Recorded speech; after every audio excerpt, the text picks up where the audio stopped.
नमस्कार, India news 53 के तमाम दर्शकों का स्वागत है। डालेंगे नजर आज दिन भर की खास खबरों पर। शुरुआत करेंगे कोरोना की खबर के साथ। जिले में बढ़ते कोरोना संक्रमण के मामले कम होने के बजाय बढ़ने लगे हैं। शनिवार को मिली रिपोर्ट के मुताबिक 28 कोरोना मरीज मिले हैं, जिस जिले में अब तक मरीजों की ये तादाद 1631 तक पहुंच गई है।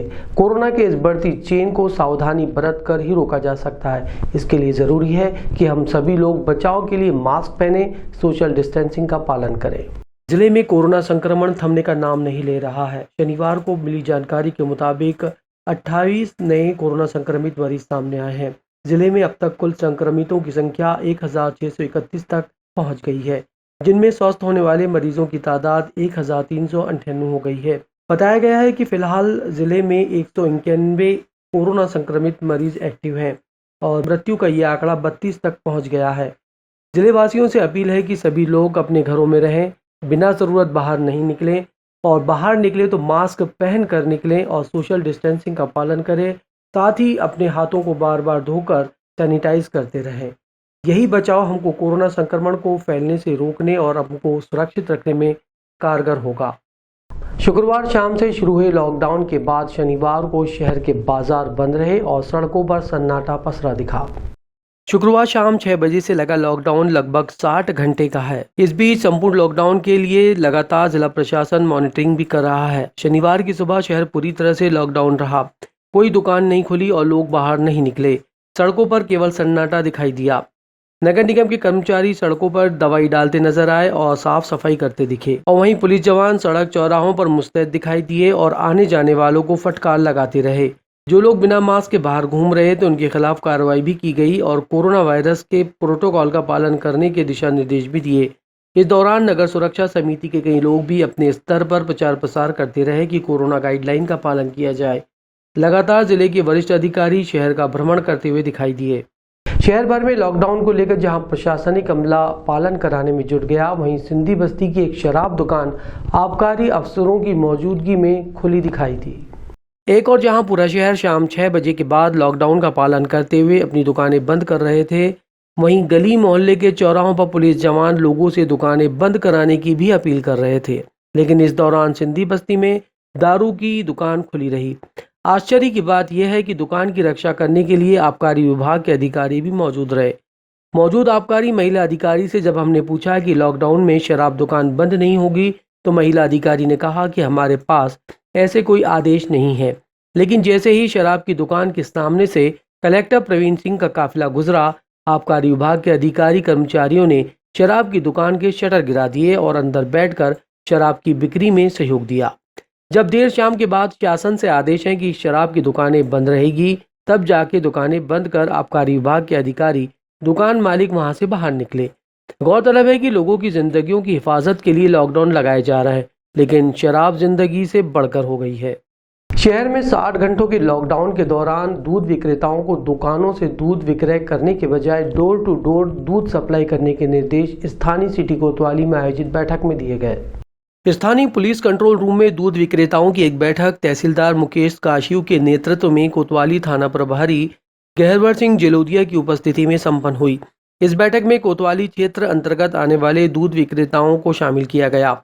बैठक में आवश्यक दिशा निर्देश देते हुए तहसीलदार मुकेश काशियू ने कोतवाली थाना प्रभारी ने कहा कि दूध दुकानों से विक्रय नहीं होगा, बल्कि डोर टू डोर जाकर दूध बेचना होगा। मोहल्ले मोहल्ले जाकर प्रत्येक व्यक्ति को यदि दूध की आवश्यकता है तो दूध की बिक्री की जाए। दुकानों पर रहकर कोई भी दूध नहीं बेचेगा और इसके अलावा कोरोना संक्रमण को फैलने से रोकने के लिए नियमित गाइडलाइन का पालन करें। जहां दूध बेचने जा रहे हैं वहां भी सोशल डिस्टेंसिंग का पालन करें। जिले में लॉकडाउन की समय सीमा शुरू होते ही जिला प्रशासन अलर्ट हो गया और कलेक्टर प्रवीण सिंह ने शहर भर के कई इलाकों का निरीक्षण किया। लॉकडाउन लगने के बाद जिला प्रशासन तुरंत हरकत में आया।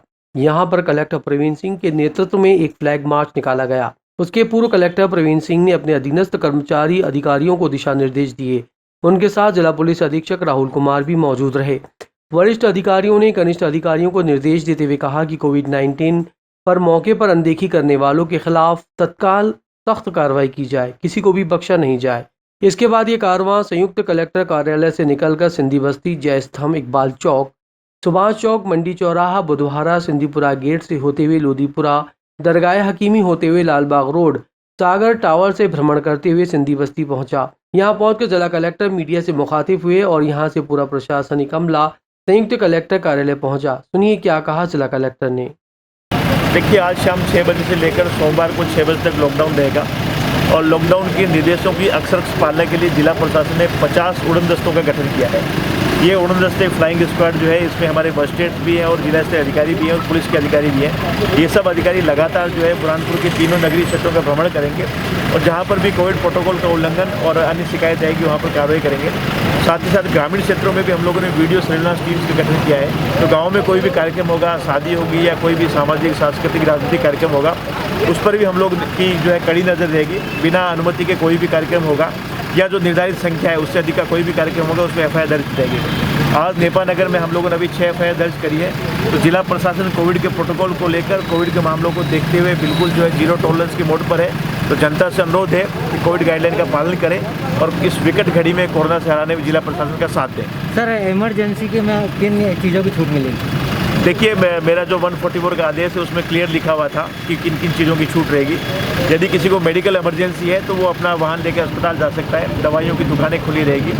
जो औद्योगिक क्षेत्र है उसके मजदूर अपनी मजदूरी के लिए जा सकते हैं।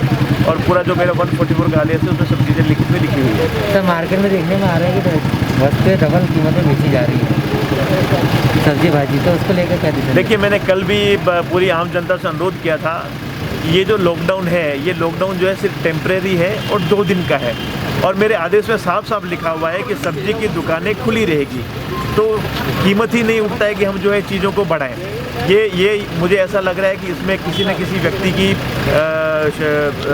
शैतानी भी हो सकती है, चाल भी हो सकती है। तो जिला प्रशासन इस तथ्यों का संज्ञान भी करेगा ये किन परिस्थितियों उन लोगों ने जो है भावों को बढ़ाया है। कालाबाजारी और मुनाफाखोरी के मामलों में हम लोग जो है सख्ती से कार्रवाई करेंगे। शनिवार को लॉकडाउन के दौरान तहसील ऑफिस परिसर के एक कक्ष में अचानक आग लग गई। इस आग पर अग्निशमन वाहनों के द्वारा काबू पाया गया। सुबह 9 बजे SDM काशीनाथ बड़ोले को तहसीलदार का फोन पहुंचा। उन्होंने कहा कि तहसील के ट्रेजरी ऑफिस के पास कानूनगो शाखा से धुआं निकल रहा है, जिसके बाद तुरंत SDM तहसील पहुंचे। यहां पहुंचकर उन्होंने अग्निशामक वाहन को फोन किया। तुरंत अग्निशामक वाहन भी मौके पर पहुंच गया। कानूनगो शाखा से लगातार धुआं बाहर निकल रहा था। मौके पर पहुंचे अग्निशामक वाहन के कर्मचारियों ने तुरंत पानी की बौछारें शुरू कर दी, लेकिन इसी बीच विद्युत लाइन चालू होने से अग्निशामक के कर्मचारी को करंट लग गया और वह गिर गया। उसके बाद लाइन बंद की गई और कर्मचारियों ने कानूनगो शाखा का ताला तोड़कर अंदर घुसकर आग को बुझाने की मशक्कत की। करीब 1 घंटे तक आग बुझाने का काम चलता रहा। इस दौरान तहसील के कई कर्मचारी मौके पर पहुंच गए। करीब 2 अग्निशामक वाहन और एक पानी के टैंकर से आग पर काबू पाया गया। इस पूरे घटनाक्रम को लेकर अनुविभागीय अधिकारी काशीनाथ बड़ोले ने बताया कि ट्रेजरी की शाखा में आग लगी है। सूचना मिलने पर मौके पर पहुंच गए, क्योंकि जहां आग लगी है वो गोदाम था और पुराना सामान उसमें रखा था। ताले को तोड़कर अंदर आग पर काबू पा लिया गया है। स्थिति नियंत्रण में है। गौरतलब है कि इस शाखा में ट्रेजरी विभाग के महत्वपूर्ण दस्तावेज भी थे। देखिए, जैसे ये सूचना मिली थी कि तहसील कार्यालय के किसी एक रूम में आग लग गई है। क्योंकि यहाँ पे ट्रेजरी कार्यालय पहले लगता था और जहाँ आग लगी है वो ट्रेजरी का ही सामान रखा हुआ है। कुछ बहुत पुराना रखा हुआ है कागज़ पत्र। मेरे ख्याल से कोई बहुत इम्पोर्टेंट सामान नहीं है। सर, क्या किया जा रहा है फिर आग बुझाने के लिए? आग बुझाने के लिए नगर निगम से फायर ब्रिगेड आ गया है और मोस्टली आग बुझ भी गई है। अब उस स्थिति में दरवाज़ा तोड़ रहे हैं ताकि कहीं अगर थोड़ा बहुत भी आग का अंश हो तो उसको बुझाया जा सके। आग लगने का कारण क्या पता चला? आग लगने का कारण तो प्रत्यक्षतः ये समझ में आ रहा है शॉर्ट सर्किट से आग लगना संभावित है। सर, फिर भी रिकॉर्ड रूम कहा जा रहा है, तो कहीं ना कहीं रिकॉर्ड रूम अलग है। रिकॉर्ड रूम यहाँ नहीं है, तो ट्रेजरी का सामान वाला। लॉकडाउन के दौरान जिले में सख्ती से इसका पालन हो, इसके लिए शनिवार को इंदिरा कॉलोनी स्थित ऑडिटोरियम में एक बैठक आयोजित की गई। जिला मुख्यालय पर परमानंद गोविंदजीवाला ऑडिटोरियम में एक बैठक का आयोजन किया गया, जिसमें नगर निगम, ग्राम पंचायत में फील्ड में काम करने वाले अधिकारी कर्मचारी शामिल हुए। इस बैठक में आवश्यक दिशा निर्देश दिए गए हैं कि किस तरह उन्हें कोरोना महामारी से निपटने के लिए मैदानी स्तर पर काम करना है। यदि कोई गांव में बाहर से आता है तो इसकी सूची बनाना है। यदि किसी को क्वारंटाइन किया गया है तो उस पर सतत रूप से निगरानी रखना है। शादी विवाह में यदि कोई परमिशन लेता है तो 50 से अधिक लोगों को परमिशन नहीं दी जाएगी। साथ ही शव यात्रा में 10 से ज़्यादा लोग शामिल नहीं हो सकते। जो कंटोनमेंट जोन है उस पर किस तरह से काम करना है। कई महत्वपूर्ण जानकारी इस बैठक में SDM Kashinath Badole, deputy collector, निगम आयुक्त सहित वरिष्ठ अधिकारियों ने दी है। एसडीएम काशीनाथ बड़ोले ने कहा कि बैठक में संक्रमण से निपटने की रूपरेखा तैयार की गई है। मीटिंग जनपद पंचायत स्तर के सचिव, संबंधित पंचायत के पटवारी और जो नगर निगम के कर्मचारी हैं उनकी मीटिंग ली जा रही है। जो ज़िले में संक्रमण हो रहा है उसका संक्रमण को रोकने के लिए ये दल वहाँ पे प्रभावी रूप से काम करेंगे। जो भी यहाँ से अनुमतियाँ दी जा रही है, चाहे शादी की हो या 100 अनुमतियाँ हो, उसमें भीड़ भाड़ न हो। 100 अनुमति में 10 लोगों से ज़्यादा इकट्ठा न हो। विवाह अनुमति में 50 लोग से ज़्यादा न हो। इसका पालन ये सुनिश्चित कराएंगे। साथ ही साथ ग्राम पंचायत स्तर में बाहर से आने वाले व्यक्तियों की सूची ये तैयार करेंगे और जिन व्यक्तियों के किसी प्रकार के लक्षण होंगे उसको यहाँ ताप्ती फीवर क्लिनिक में जांच कराएंगे और उन व्यक्तियों को क्वारंटाइन की व्यवस्था करेंगे और ये भी यहाँ निश्चित करेंगे कि वहाँ पे ये क्वारंटाइन का पूरा पालन करें वो लोग। सर क्या टीका उत्सव भी मनाया जा रहा है? टीका उत्सव का कार्यक्रम भी, उसके लिए सीएमएचओ साहब आपको बताएंगे। खरगोन में व्यापारी संघ ने निमाड़ के गणगौर पर्व के चलते मार्केट को कोरोना प्रोटोकॉल के साथ खुले रखने की मांग करने के लिए कलेक्टर भवन के पास धरना दिया। खरगोन व्यापारी संघ ने सोमवार से मार्केट खोलने की मांग जिला प्रशासन से की है। कलेक्टर ऑफिस पहुंचकर मांग में अपर कलेक्टर एमएन कनेल से बात की। कहा कि हम सोमवार 12 अप्रैल से मार्केट खोलना चाहते हैं क्योंकि हम लोग पिछले लॉकडाउन से घाटे से ही उबर नहीं पाए और निमाड़ का गणगौर पर्व है जिससे व्यापारियों को अथवा अगले 6 माह तक का बैकअप मिलता है। हम शासन की गाइडलाइन का पूरा पालन कर रहे हैं, साथ में चालानी कार्रवाई का भी पालन सर्वथा कर रहे हैं। भोपाल, इंदौर जैसे बड़े शहरों में भी लॉकडाउन नहीं है। दमोह में चुनाव प्रचार चरम पर है। क्या वहाँ कोरोना नहीं है? या फिर ये कहा जाए कि श्रीमान जी खरगोन में भी नगर पालिका चुनाव घोषित कर दिए जाएं, जिससे कि हम व्यापारी अपना व्यापार कर सकें और दुकानों का किराया और कर्मचारियों को वेतन समय पर निकाल सकें। व्यापारियों ने ज्ञापन नहीं दिया और कलेक्टर ऑफिस पर धरने पर बैठ गए। कलेक्टर मैडम को कहा कि कलेक्टर मैडम को बुलाओ, हम उन्हें ज्ञापन देकर हम व्यापारियों की समस्या से अवगत कराएंगे। सोमवार से मार्केट खोलने की मांग करेंगे। इंडिया न्यूज़ 53 के लिए खरगोन से रईस खान की रिपोर्ट। अब उनकी अपनी हठधर्मिता या मांग जो भी कह लीजिए, लेकिन हमें जो नियमानुसार कार्रवाई करनी पड़ेगी। अभी चूँकि लॉकडाउन भी लगा है, 144 का अगर उल्लंघन करेगा तो तदनुसार हम लोग उसकी भी कार्रवाई करेंगे। इसके बारे में मैं कुछ नहीं बोल सकता। क्राइसिस मैनेजमेंट की बैठक में निर्णय होगा, कोरोना के केसेस का स्टडी होगा और उसके बाद ही आगामी निर्णय लिया जाएगा। 1 सप्ताह के लिए ही लगाया गया है, केवल देखने के लिए कि हमारे केसेस कंट्रोल हो रहे हैं कि नहीं।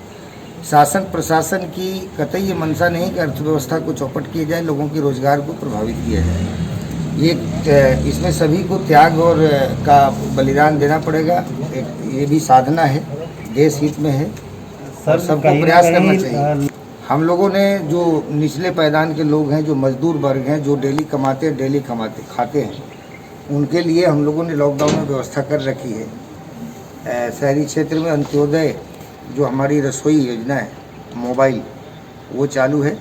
या जो भी हमको सूचना ऐसी मिलती है कि अगर किसी के पास भोजन या राशन नहीं है तो हम उसको उपलब्ध कराएंगे। बाकी ये धन उपार्जन का समय नहीं है। आपके पास जो संतित है उसको अभी जीवन बचाने का समय है। तो मैं अनुरोध करूंगा कि 1 सप्ताह तक लॉकडाउन का पालन करें, जीवन को सुरक्षित करें और उसके बाद केसेस की संख्या कम होती है और उसके बाद जब लॉकडाउन खुलता है तो आप अपना व्यापार करें।